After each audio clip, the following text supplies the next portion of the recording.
Welcome back, students who are taking financial accounting, and in this series of videos we are working on the Chapter 3 exercises Group B that were assigned in the digital study guide. And as always, if you don't understand something, you can pause the video, rewind it, watch it again. But since this is financial accounting, it's about understanding an application. It may not be an application issue, that the reason why you're not getting the problems. It may be that you don't understand the concept. So, be aware that you may have to go back and watch the theory videos for each chapter, or even the intro to accounting and bookkeeping videos, in order to be able to understand the concepts, so that you can apply it to the situation. I mean, it's not like doing math where you can just copy numbers. You have to understand the concepts and apply them. So if you still don't get it, then feel free to contact an instructor either via email or by telephone. All right. Now we last video we stopped on problem 31. So let me find 32 here. All right. And get my pen. All right, here we go. All right, so these are common adjusting journal entries, and one of the things about it is, as I think about the chapter, the chapter went over some adjusting entries, but the more problems that you end up doing, the more you internalize it. Okay, you have to understand the concepts in order to be able to make those journal entries, but once you've started making them, you'll start seeing the similarities between different adjusting journal entries. And I've pointed this out, that it's when you're learning accounting, it's a lot easier to associate something to another instead of constantly be memorizing. So the more of these problems you do, the more adjusting journal entries that you make, and the more that you can associate. Oh, I remember seeing that. Oh, I mean, there's no difference between making a journal entry for prepaid advertising versus prepaid rent versus prepaid insurance. They're all the same. Okay, it's just a matter of figuring out the amount, and for the time periods. So it's not like, oh, you have to learn prepaid advertising separate from rent from insurance. And if you come up, if they come up with something else that's different, prepaid lease. Okay, it's all the same concept, and you're able to associate and remember in that fashion. So the more of these that you do, the better off you are. Okay, so it says here, journalize the adjusting entry needed at March 31st. Okay, the fiscal year end. Remember, fiscal year is when you have a calendar year end, which is December 31st. Okay, so if you go from January 1st to December 31st, that's a calendar year. Anytime that you have any other dates for a year end, that's going to be a fiscal year end. For example, maybe your business started on July 1st and it runs all the way through June 30th of the following year. That's a fiscal year because it doesn't end on December 31st. It's not a calendar year. All right. So March 31st, the fiscal year end for each of the following independent situations. No other adjusting entries have been made for the year. Right, so you have to pay attention to this date of March 31st. It says, on February 1st, we collected $6,600 rent in advance. We debited cash and credited unearned rent revenue, which is the correct entry for collecting that $6,600. The tenant was paying 6 months rent in advance. So again, use a timeline. All right, so this is February 1st. Okay, and it's going for 6 months. So February, March, April, May, June, 1, 2, 3, 4, 5, 6. Right, so that's 8, 1 over here. It says we're working on March 31st, so this is 3, 1, all right, and this is 4, 1. So 41 is in essence the same as 331. So we've used 1 period, 2 periods, 1, 2 periods that have been used, expensed for the rent. All right. Now it's 2 out of 6. So what we need to do before we make the journal entry is figure out how much that amount is. And if it's $6,600, okay, and we multiply that by, well, you can either do it 2 different ways. You can take 6,600 and multiply it by 2 over 6 because you're using 2 out of the 6. Or I found it easier just to go and say, take the 6,600, divide by the 6, which gives you $1,100 per month, times the 2 months, which means we're looking at $2,200. Okay. Now, since our unearned rent revenue, okay, has a balance of $6,600, and remember that's a liability, okay, account. And so the normal balance of a liability is a liability account is a credit, so it's a credit of 6,600. Now, the the rent that was used up is 2 months out of that full 6,600, which is 2,200. So we have to reduce the unearned rent revenue by the 2,200. Well, if that's a 6,600 as a credit, that means we need to debit unearned rent revenue by 2,200.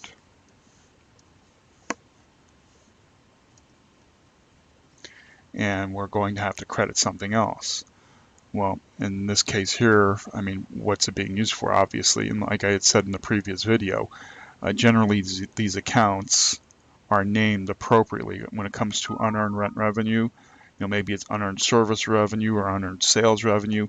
The account that you're going to make the adjustment to is, generally part of the name of that account. The only word that we're adding is unearned. So most likely you're going to find a rent revenue account, and underneath your revenue accounts, and you're going to credit the rent revenue for 2,200.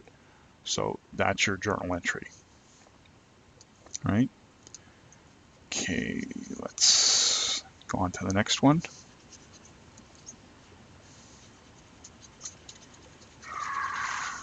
All right. March 31st. All right, so the business holds a $5,000 note receivable. Interest revenue of $520 has been earned on the note, but not yet received. Okay, so if we've earned the revenue, all right, that would be interest revenue of $520, and it's a revenue account. So if I had a balance before and I'm going to earn $520 more, I'm going to increase the revenue account. Well, the normal balance of a revenue account is a credit, all right? So I'm going to credit interest revenue by $520, and since debits have to equal credits, I'm going to debit something else. Well, it says here, but not yet received, meaning it's still owed to us. So I would debit an interest receivable account for $520. Okay. This interest receivable account, the key word here is receivable. You should be familiar enough with accounts receivable right now, okay? And you know that if I increase my accounts receivable, I'm increasing it on the debit side because we increase assets on the debit side. Well, you treat accounts receivable, interest receivable, the same way you do as accounts receivable. The only difference is that you're calling it interest instead of accounts, okay? And yes, you would have 2 separate accounts, and the interest receivable account, if you had several different loans, you would treat them the same exact way as an accounts receivable, and you'd have a subsidiary ledger for it. But that's getting a little, going a little bit further down the rabbit hole, a little bit more advanced that you don't need right at this moment in time. But just be aware that interest receivable, you treat it kind of the same way as accounts receivable. So that's your journal entry for that particular for letter B. Okay, C, it says salaries expense is $3,100 per day, Monday through Friday. Okay, and the business pays employees each Friday. This year, March 31st falls on Thursday. So if it's Monday through Friday, which is 5 days, but March 31st falls on Thursday, well, if they were paid on Friday, okay, which cleared out we paid everybody up to that point in time, and then so we have a Friday here where we did a payroll. Okay, so now the next week starts Monday, Tuesday, Wednesday, Thursday, and then Friday. Okay, that's the 5 days. Well, if March 31st falls on the Thursday, okay, that means we didn't pay people for 1, 2, 3, 4 days. Okay, and if the salary expense per day is $3,100, and that's for 4 days, that means we have $12,400 that hasn't been paid yet. So what we're doing is we have to expense that $12,400, and it goes to the salary expense. So we know if our salary expense is an expense account, and it had this amount in it before, and we're going to increase it by $12,400. We know that the normal balance of a salary expense is a debit, so we're going to debit salary expense for $12,400. And since debits have to equal credits, we have to credit something else. Well, what are we going to credit? Well, remember, they're not being paid until Friday, okay? So we still owe this money, to the people until we pay them on Friday. So that means we're going to be looking at a salary payable account. Right? Payable meaning, salary payable is a liability account. We owe them that $12,400. Okay, so when we look under those liability accounts, you'll see a salary payable account, and you put it to that account. So that's your journal entry for letter C.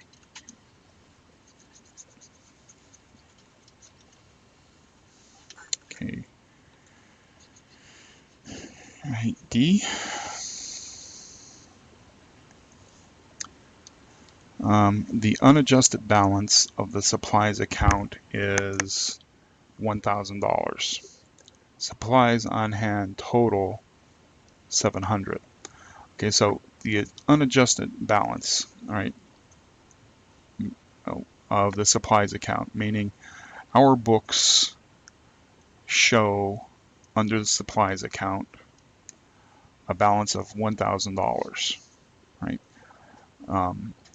And notice it's an unadjusted balance. So we're kind of like looking basically at the end of the accounting period on March 31st, and we haven't actually gone out and did a physical inventory yet to see what is actually on hand.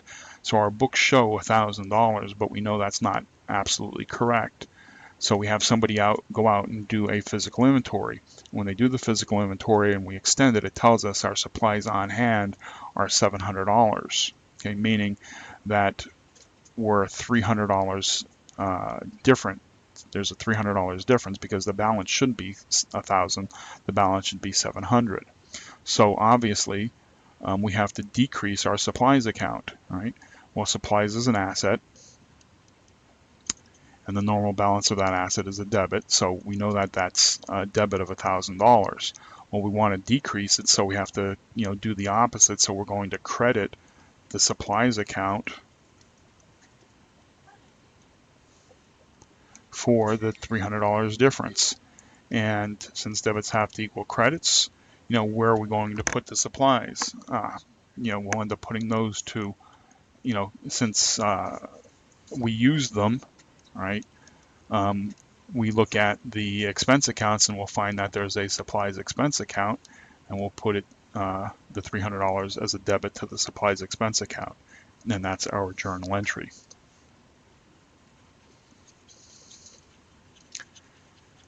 Okay. E.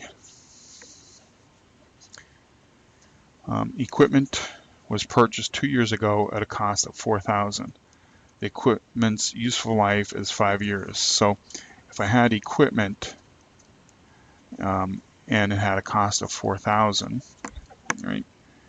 Now, and since that was 2 years ago, we can depreciate the equipment over the course of its useful life, which is 5 years. So if the cost is $4,000 and we can depreciate it over 5 years, that means the depreciation amount per year is $800. Okay, so if that was 2 years ago,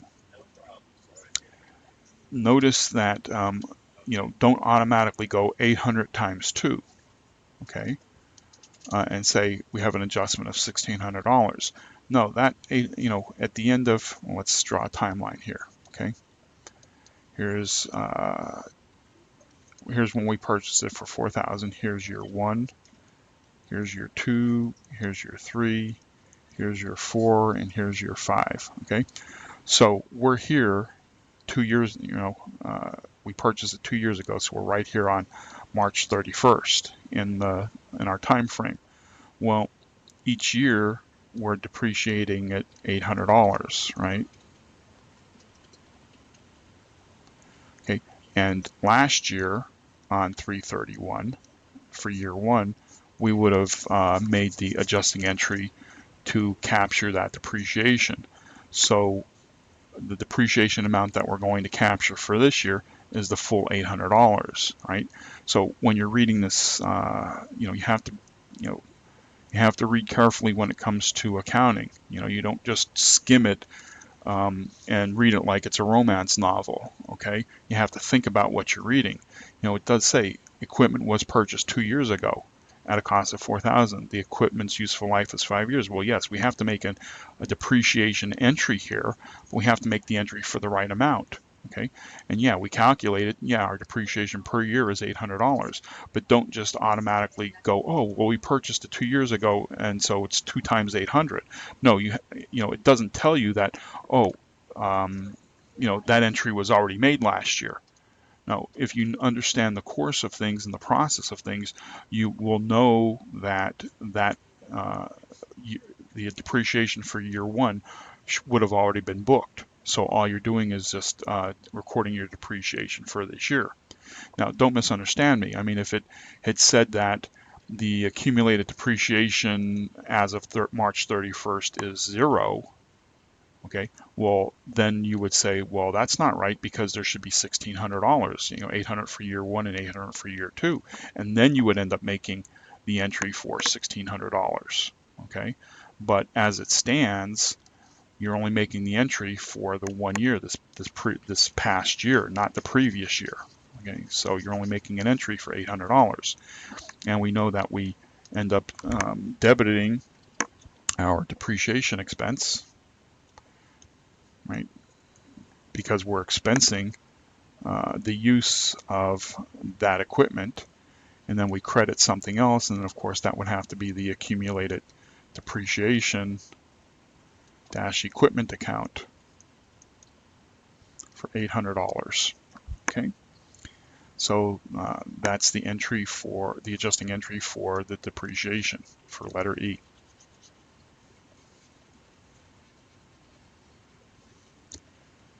Right. And then F is on November 1st, when $936 was paid for a 1-year insurance policy. Prepaid insurance was debited and cash was credited. So prepaid insurance was debited and cash credited. That's the correct entry. So on November 1st, they had made the entry, debit to prepaid insurance for 936, and they credited cash for 936. Now, so that means our prepaid insurance account has $936 in it as of, what's the date? November 1st, so 11/1. And we know that's a debit, right? Okay, so again, let's use our timeline, right?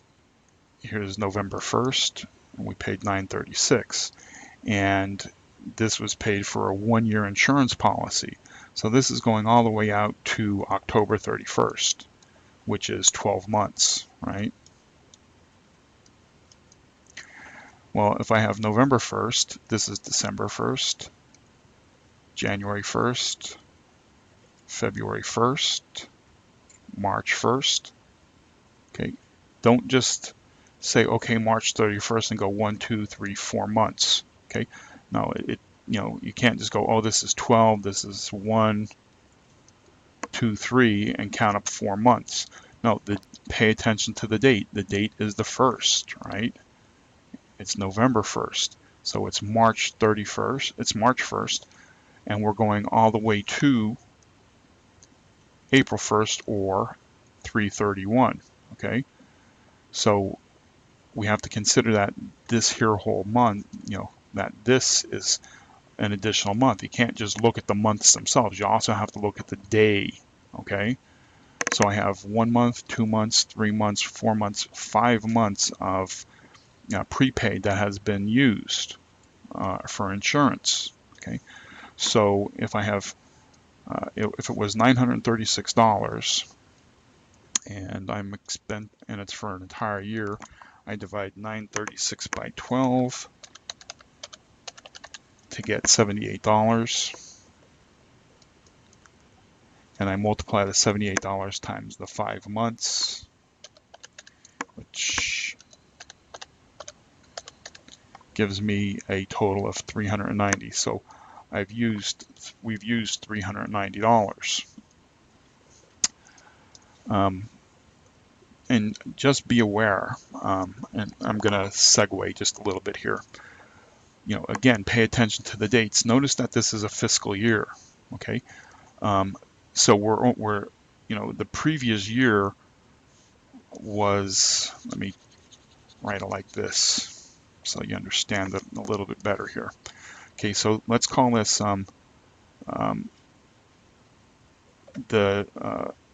the end of the year is 3/31, or actually the beginning of the year is April 1st. So we're going to go, we're going to go through the year like this, and the end of the year is 3/31.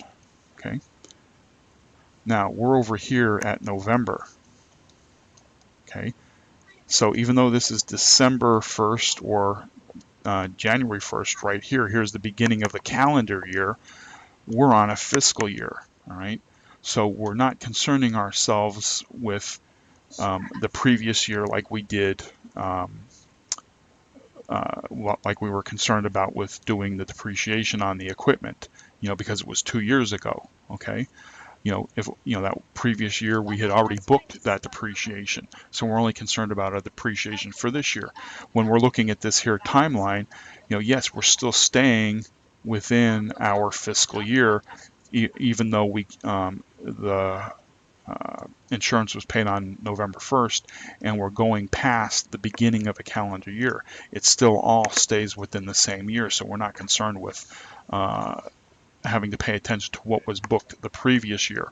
Now, if for some reason that this was a 2-year policy, well then, yeah, we would end up outside this time frame, and we would only consider between March and, all the way up until, March. So we would end up booking a whole year's amount, and we wouldn't be booking a previous year. I mean, I just want you to be aware that, when don't mix up fiscal year with calendar year, okay? If you have, when you're working in a fiscal year, you have to pay attention to the fiscal year being your year end and not the calendar year being your year end. Okay, so back to the problem, we are at $390, and that was for prepaid insurance. So our prepaid insurance has, we've used that $390 of it, so that means we're decreasing it. Well, if it was a debit before and we want to decrease it, we're going to credit the prepaid insurance for the 390, and of course we would look for a debit, and we're using it as in the course of our business, so we look at our expense accounts and we see that we have an insurance expense account, and we would debit that for 390. And again, when you have prepaid, whatever the name is, generally you're going to have an expense account that's going to be named the same thing, insurance, right? Insurance expense, right? So if you have prepaid insurance, you're going to have an insurance expense. If it was prepaid rent, it would be rent expense, right? So that's how you make that journal entry. And now, that's the last for this particular problem. But again, just be aware that, if you've worked through these 6 entries here, at this point in time in your education, as far as financial accounting, if you understand these 6, okay, because they're common adjustments, then you should be able to think through any other adjusting entries that you happen to come across, okay? Although they're not going to be exactly the same, because you're going to have different terms, different, and instead of the insurance being for 1 year, it might only be for 9 months. Or the equipment might be depreciated only over 3 years instead of 5 years.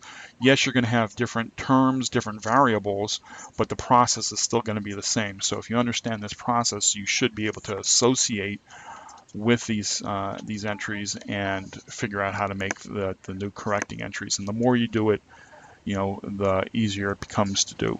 Okay. So with that said, I'm going to stop, and I will see you in the next video for problem 33.